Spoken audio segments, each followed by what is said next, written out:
Magnus Carlsen is well known for squeezing out wins from what appears to be completely drawn positions. In his game yesterday, he did exactly that against the strong Russian Grandmaster Denis Khismatullin. Here's how he did it. In the game, Denis opened with d4 and Carlsen went for a very solid variation of the semi-Slav. In fact, this has all been seen before. And here Denis signals his intention to play very solidly, because now he takes on d5 and he goes for knight b5. So we're going for a very symmetrical structure. Obviously knight c7 check is a threat, so black has to play bishop b4, trade off the bishops and castle. Now both sides complete development, and after a lot of exchanges we have what is quite a symmetrical position. Rook f8, queen d1, after queen b5, Denis plays rook c2, a typical move. She's defending this pawn, and is also preparing to move rook c1, hoping to take the c file. Magnus doesn't allow that. He puts his knight on e8, which is not a very typical idea. The knight is very well placed on d6 in these structures. Magnus takes on c2, followed by knight d6, and rook c8 is coming up next move. White plays a4, queen goes back, and after queen c7, Magnus offers a trade of queens, and now he trades with the rooks as well. I started watching the broadcast around this moment, and my impression was that a draw would be agreed very soon. Now Magnus has a reputation for squeezing out outrageous wins, but even this seems beyond his powers. No? The position is completely symmetrical, white has no weaknesses, and there's simply no way to even try to press this position. Or is there? So now we'll see how Magnus manages to create some problems for his opponents. And the more problems he creates, the harder it gets for white to deal with them. So firstly, Magnus brings his king into the center for knight e5, f6 chasing away the knight, and now he brings his king to d6. And as we can see, Magnus is asking his opponent some questions. Now if you're Denis, you're thinking, should I allow black to play e5?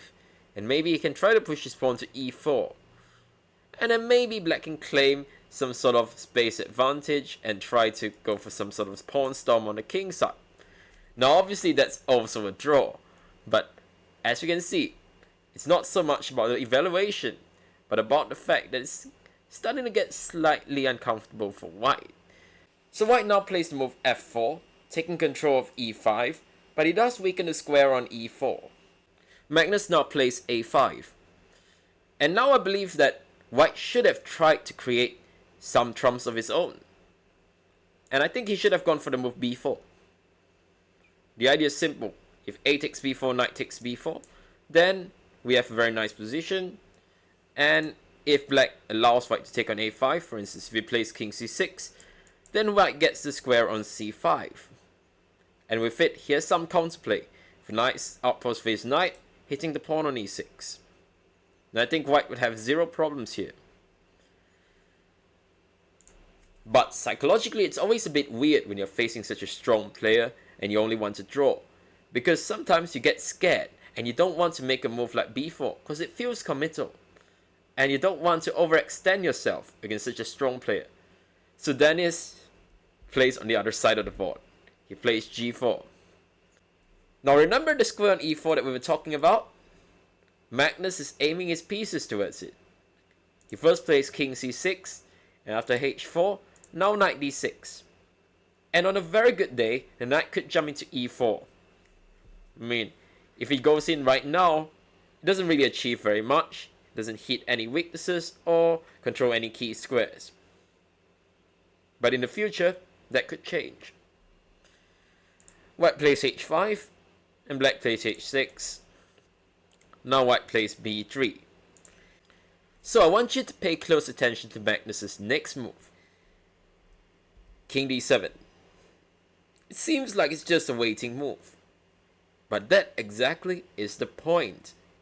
Because in this position, white is content to sit tight and just wait for black to carry out his plans. And black doesn't have any winning plans, so it's not like he has anything to carry out. But if you give white the move, Then you give him the opportunity to make a weakening, or to put his king on an unfortunate square. For instance, a very natural move now would be king f3. But now we would take the opportunity to jump into e4. And we have the idea of knight d2 followed by knight takes b3. So king e2 is another logical move. But now the move f5 is already asking white some very tricky questions. For instance, if white takes on f5, we simply take back, and suddenly it's really hard to stop the simple plan of knight f6 followed by knight takes h5. So white understandably plays knight f2, taking control over the e4 square, and making sure knight's not going to go there ever. But now, the knight no longer controls the square on e5, and Magnus immediately exploits that with the move f5, as white cannot now play knight e5 check. White continues with g5, keeping his structure intact. And again, we see the same thing all over again. King c6, another waiting move. And now Denis plays the move knight d3. Who can blame him? It's such a natural move. But after this move, things start to get even more tricky for white, as Magnus now finds a very nice resource. So it seems like white has a threat of g takes h6, followed by knight e5 to f7, winning the pawn on h6.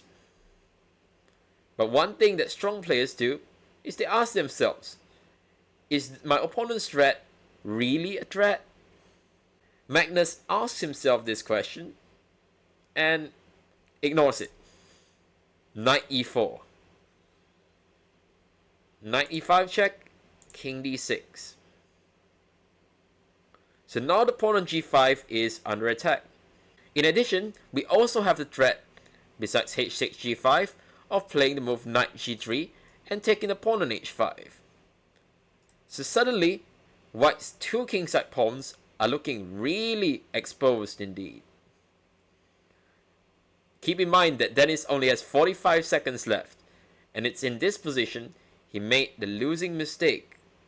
And who can blame him? The move looks so natural. I would have played g takes h6. But after g takes h6, we have a simple plan of playing knight f6 and taking the pawn on h5. Now white can play knight f7 check and try to take the pawn on h6. And who could blame Denis for missing this move? King f8. An elegant move, taking control of the f7 and g8 squares, making sure the knight can no longer escape. And on the next move, king g7 is going to win the white knight. Instead of g takes h6, white could probably have held the balance with a move like, for instance, king f3. And the idea is that if h takes g5, we're going to have to move knight f7 check and take back on g5, which should give us a playable position. For instance, king e7, we can now take on g5. And keep in mind that it's never a good idea to go for this pawn on v3, because, well, your knight could get trapped in the exact same way. After king c2, the knight's got no squares. Another reason we play king f3 is that we're taking control over the g3 square, so knight g3 is not going to win the pawn on h5. And as we can see, this is just about holding the draw, although it's not comfortable. And it's no surprise that Denis missed this. After Denis took on h6, the game did not last very long. Denis played king d3. But now Magnus plays knight f6. Again, knight f7 would lose the knight in the same way. So white plays king c3. And Magnus takes on h5. Now brings his knight into g3 and is ready to start pushing his h-pawn to glory. White takes on a5, king d3, and now the passed pawn starts to roll. After the move knight g6, stopping the pawn from going through, Magnus executes the last stage of his plan. His idea is to simply bring his knight back into action. So he starts by putting the knight on e4. And as we can see, his knight is now heading for the b6 square. The pawn on a4 is under attack, so white must play king b3. Now the knight comes into c4, hitting the pawn on e3.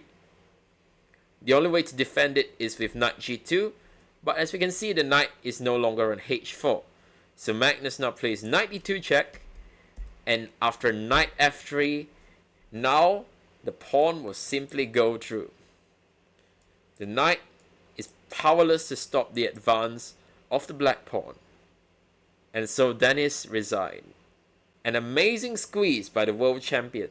And it's very instructive to see how the world champion completely destroyed the 2600 by making what appeared to be harmless waiting moves. I hope you enjoyed this video, and if you'd like to see more endgame breakdowns like this, then check out this video here. You won't regret it. Thanks for watching, and bye for now.